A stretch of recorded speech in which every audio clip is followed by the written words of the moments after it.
Let me say this right here, and I'm not going to take a long time. This is not going to be one of my long sermons. Let me tell you all something. Stop thinking that a piece of paper, when you sign a piece of paper to get married, stop thinking that that person belongs to you. No, they don't.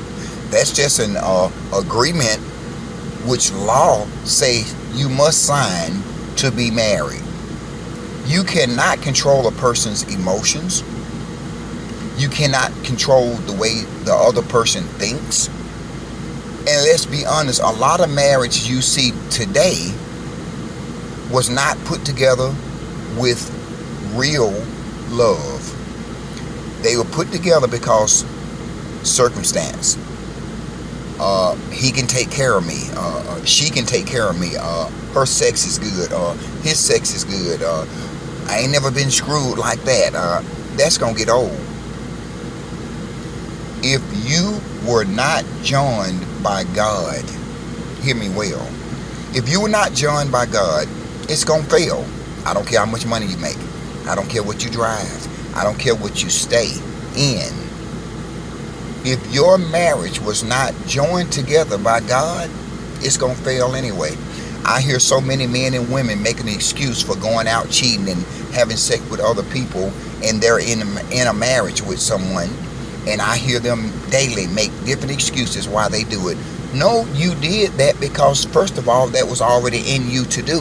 That piece of paper you signed was a lie. I heard somebody say the other day, God don't like divorce. Who said that? The Bible itself said if the other person is not willing to do the will of God, that's what it means, get away from them. People will make whatever excuse they want to stay in a mess. These churches have lied to you all so long, you start believing it. If you're with a person and they're not doing the will of God, God himself in the Bible said, depart from them. Now, when God put man and woman together, he was talking about his people. He wasn't talking about everyday Joe Blow or Mary Sue or this or that, and they got married and God honored that. No, he was talking about his people that's doing the will that he's told them to do. People get married every day and they think that, oh, we took vows before God. God ain't had nothing to do with that. You see the mess they going through and the hell they going through. They'll make whatever excuse to stay in that. You know why?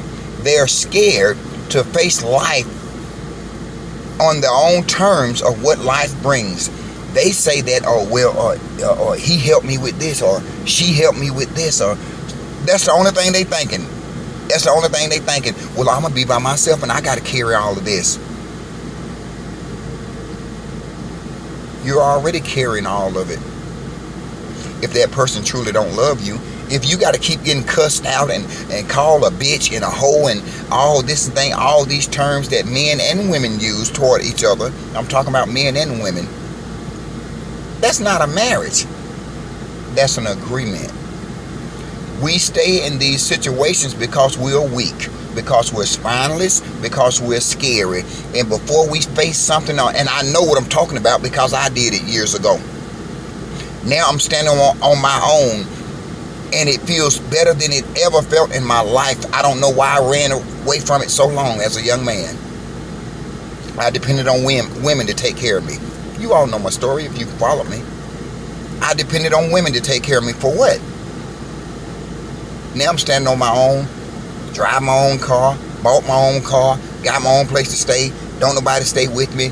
Ain't no bunch of prison rules. We are cowards. And before we face that, we'll make excuses why we still stay. You can't fool me because I'm woke. I know exactly why. Anybody I talk to, and they have used all these excuses why they stay in a messed up marriage, talking about God joined them together. God ain't joined you together. Your situation joined you together. A lot of time we love people that don't even love us back. and we'll still stay in that and make excuses why we stay there. I'm woke, so you can't fool me. You all have a good day. I love you. Take care of each other.